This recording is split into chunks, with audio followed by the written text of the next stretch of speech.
After centuries of sleep, of nothingness, I have returned. Welcome back to the channel, guys. Please subscribe, leave a like at the beginning of the video, leave a comment. Welcome back to Eye of the Storm, presented to you by me, Onikage, where we go through and analyze stories from the Daily Stormer or Hoax Watch. Today's story is from Mississippi. 14-year-old girl kills mom, shoots dad in apparent case of marijuana-induced psychosis by Elvis Dunderhoff. We have this tweet talking about Carly Gregg shot her mother. I saw this video and I thought it was a man. Apparently it's a woman. Watch this.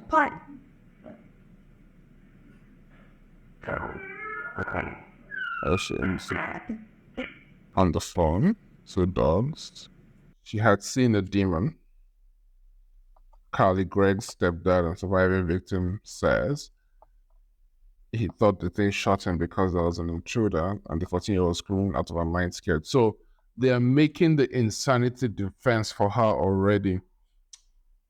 Okay. So this is paranoid delusion.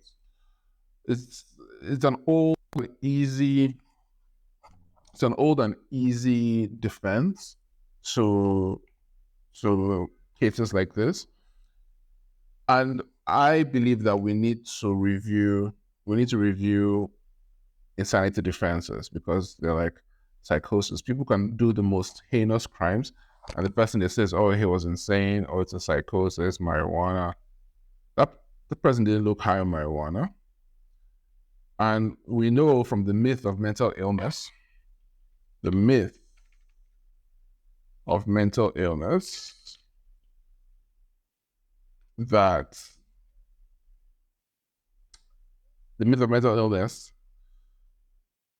by Dr. Thomas Schaas. This is such an important book. You don't even need to read the whole book. This is how good this book is. This book is so good. You just need to read the foreword, the introduction, and the first chapter. And then your entire mind on mental illness and how you look at it, how you think about it, is going to change forever. Foundations of a theory of personal conduct. That is it. It's just personal conduct. Think about the last time you called somebody insane, crazy, mad. You're just, most of the time, you're making comments about the person's morality, not necessarily making a medical diagnosis of the person's mind. Think about the last time somebody was mad and the person got cured of their madness. Has that ever happened? Think about it. Anyway, the US government and other zogs continue to claim marijuana is a safe and effective way to keep the population docile and subservient. However, there's increasing evidence that this is not the case. A Mississippi teen who sat in her kitchen alongside two dogs moments after she allegedly killed her mother is accused of texting her friend that she had an emergency and trying to lure her stepfather back to the home. Carly Gregg, 15, accused of murdering her mother, a teacher in Brandon, Mississippi, March 19th, when they discovered her secret life. Exactly, secret life. There is a reason. People have reasons. They always do. They don't have to tell you, and you don't have to believe them either. But everybody is responsible for their actions. Personal conduct. So let's go. The Verena band t-shirt awkwardly shuffled around the house, holding something back. Behind the back, later identified a .357 Magnum. Facing the camera so it could not detect the weapon. Wow. That is crazy. 14-year-old when she was arrested, killed her mother, wounded her stepfather. Loud bang. Fire scream detected by the camera footage obtained by law and crime. She returned after 10 seconds after the shooting, hiding the weapon. Grabbed her mother's phone off the counter. Where will it be home? She shot him in the shoulder before the stepfather overpowered the teen and wrested the gun from her. That is insane. So she had the gun. So this is somebody who is insane and let's see what it says here.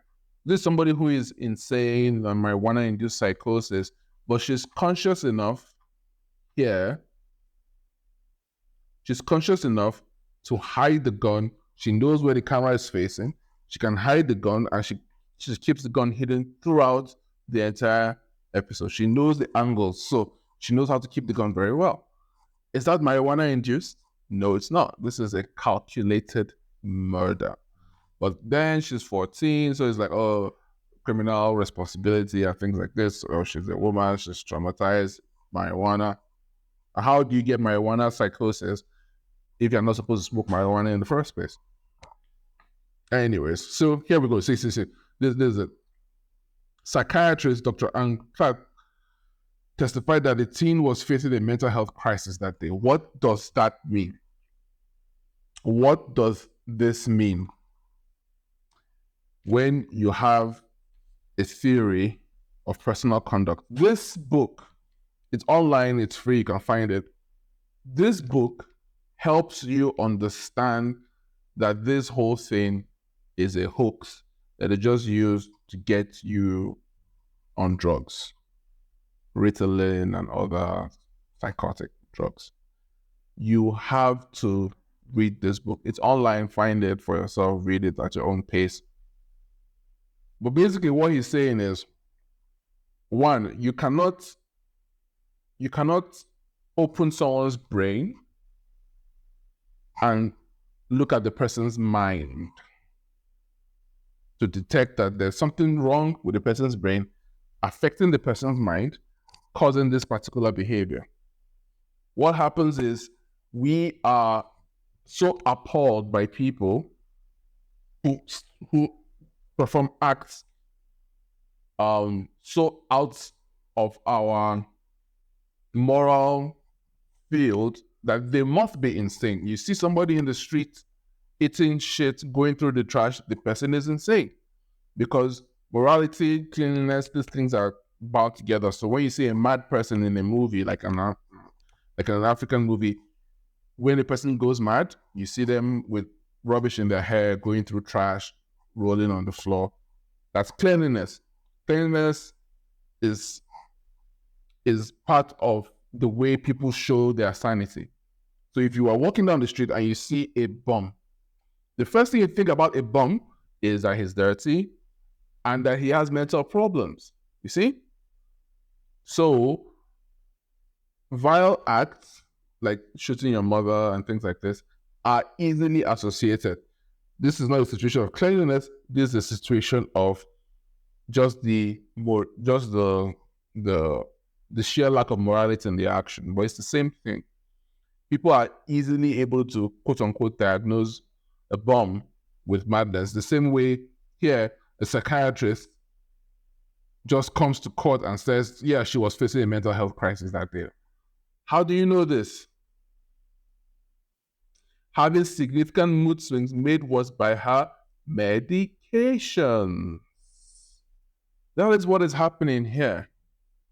Medication. So these things are drug-induced. A person naturally doesn't just go around doing these types of things. They're usually drug-induced. But to call it an illness is something like cold. It has a cause, it has symptoms, it has cures. You know what I mean? Let's see, not just a cold, let's say like tuberculosis or freaking cholera or dysentery. That's what an illness is. It's like an isolated, clinically tested, probably repeated ailment that medically you can identify. For example, this person is a psychiatrist, right? A psychiatrist is an actual physician, but most people don't know the difference between a psychiatrist and a psychologist. What is the difference? Right? So a psychologist hold with a PhD or a PsyD focus on psychotherapy, psychological testing and research. psychiatrists are medical doctors who specify in mental health. What then is a psychologist? Do you see the difference? Do you know the difference? Do most people know the difference? So that's why this person's testimony is going to be very strong for this girl.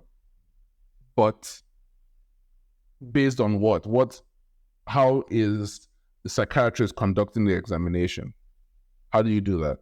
And what exactly in the brain can you point to say, this part of the brain is fixed neurologically, that's what's causing her to act like this? That's not true. Because that doesn't happen, because the brain and the mind are two separate entities. So what the law does is, the law, for ease of convenience, the law tends to conflate the two. That, okay, so you have actus reus, you have mens rea, right? So actus reus, mens rea. So you have, where is it? So you have the act. Let's do mens rea. I think we're talking more about the mental aspect of it. So mens rea. Mens rea is a guilty mind. The mental state of the defendant who is committing a crime. So the law adds this layer to it. So when you see somebody going to shoot the mother, the law is asking why, what is going through your mind. That's the difference between a murder and a manslaughter, right? But how can you tell somebody's intentions? The law, we can't read your mind, but we can read your actions. But the law still asks the question of what is going on in your mind. How do you find that out? You find that out through a couple of legal fictions, right? Act is not culpable unless the mind is guilty. See? But how do you determine the guilt or the guilt of the mind? When you have a psychiatrist saying that she was having mood swings. What is a mood swing? So a mood swing is a mental health problem. Does that mean that mood swings, right? Mood swings during period or pregnancy, PMS. So this means that women have mental problems. Because what is a mood swing? What is a mood swing? Extreme or sudden change of mood. We call that bipolar, do we not? Extreme mood swings. Do you see? So, meaning that every woman who has mood swings is bipolar. So, do you see how it works? Bipolar disorder, formerly called manic depression, this is what they call Kanye West. This is what Kim Kardashian went on Twitter or wherever to call Kanye West. It's a mental health condition. Now, what is the difference between a mental health condition and a mental illness? Do you see? This is how words are being used to deceive you, right? You have mental health condition. Now, just watch this. Just watch. Mood swings, right? How is a mood swing extreme? What makes a mood swing extreme? We don't know. But here you have mood swings. Then you have bipolar disorder, right? Then you have, and what bipolar disorder used to be called manic depression. So why did you change the name, for example? Then instead of calling it a mental illness, which will classify women who have this problem because of their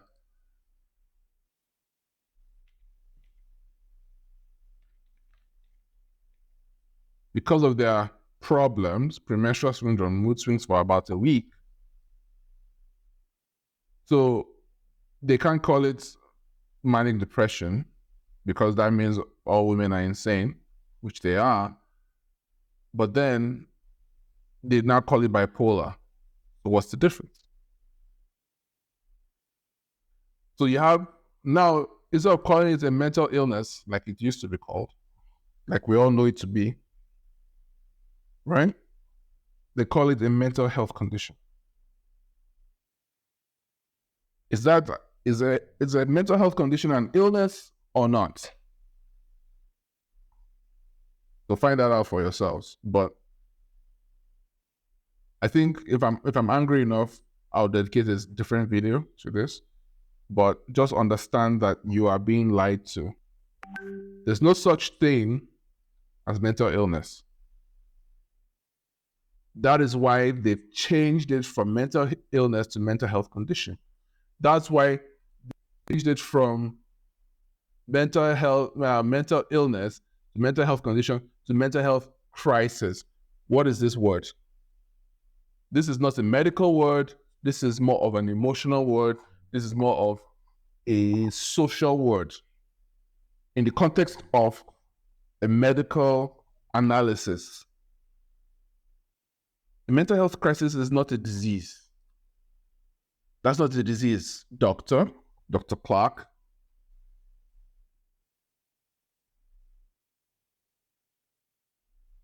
So you can see that this is more of an emotional, it's more of an emotional discussion. A mental health crisis, oh, here we go. A mental health crisis is when someone's behaviors prevent them from functioning or indicate that they may harm themselves or others. A crisis can feel overwhelming and might seem as if the coping skills you usually have do no longer work. Is this medicine? Guys, is this medicine? This is not medicine. It is not. This is not medicine. Just understand that. Right. So that day, so she was facing a mental health crisis that day, having significant mood swings, made worse by her medications as she was hearing voices and having dissociative problems. What does that mean? Right. And then her mother finds out she's smoking marijuana.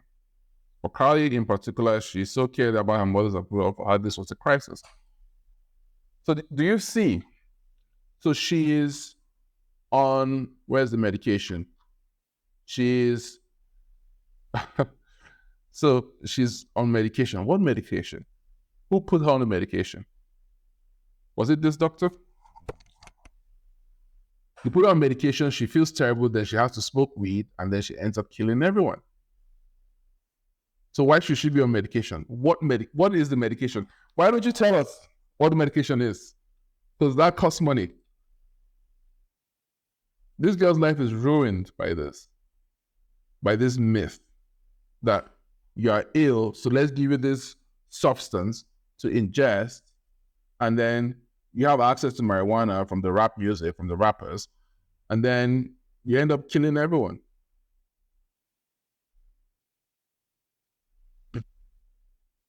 I saw this video, I thought it was a boy, I didn't know it was a girl. Prepping for my Senate Judiciary Subcommittee.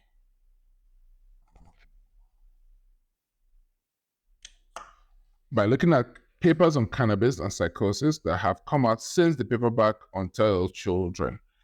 So many. This one from March says half of new young patients with psychosis had a cannabis use disorder. Cannabis use disorder. So these are just very strange things. This one from Scotland last year says cannabis-related hospital admissions rose 8 times in 20 years, and they're prevalent among young people. Black culture, hip-hop, rap music, promoting drugs, whatever. This one just came out last month and says regular teen cannabis users are more than 5 times likely to have psychotic symptoms as non-users, even after adjusting for other factors. So that's what this was.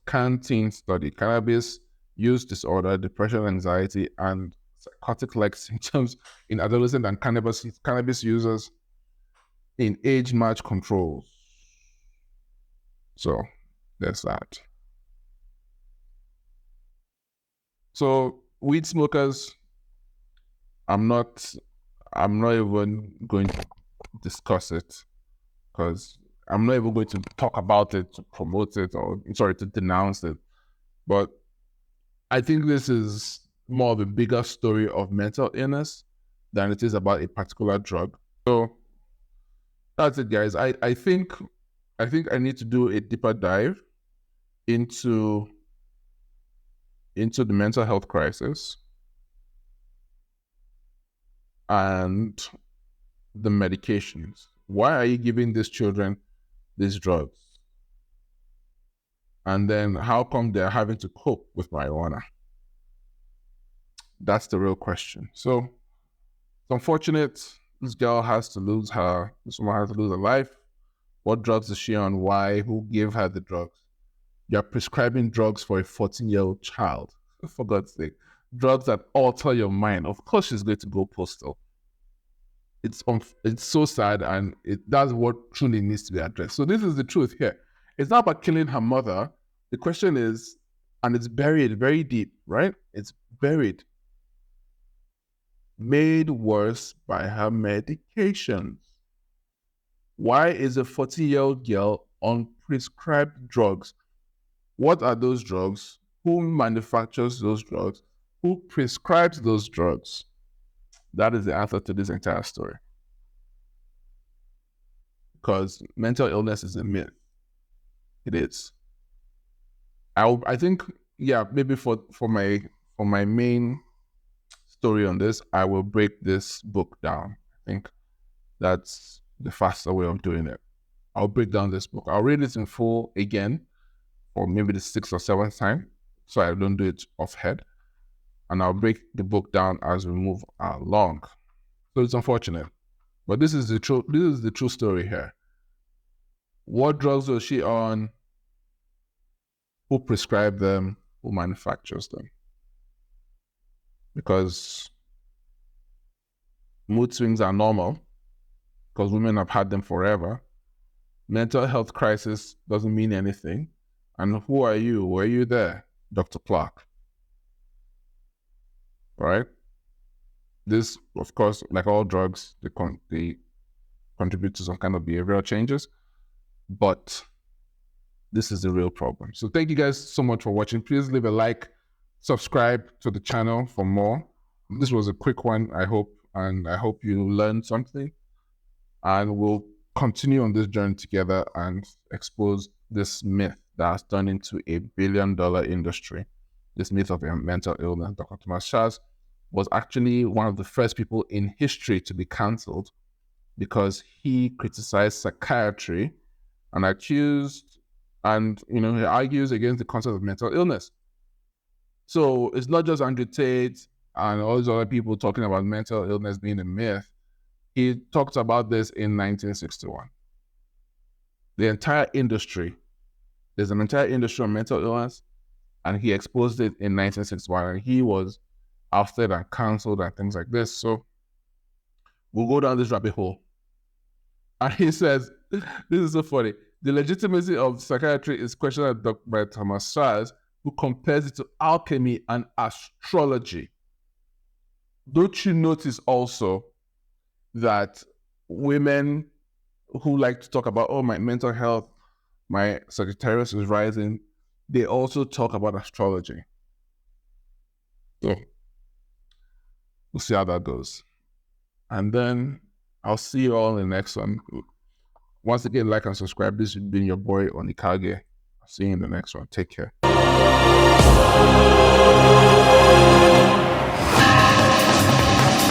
Something comes back to me. I was great once. Feared. Yes. Once I was strong.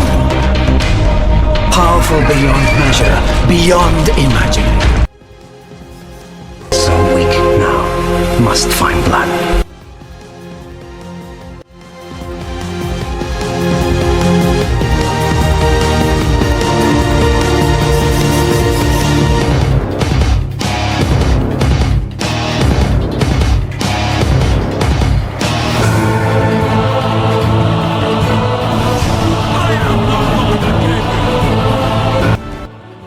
the best guy at synthesizing this stuff, because he's just been hitting these things out of the park.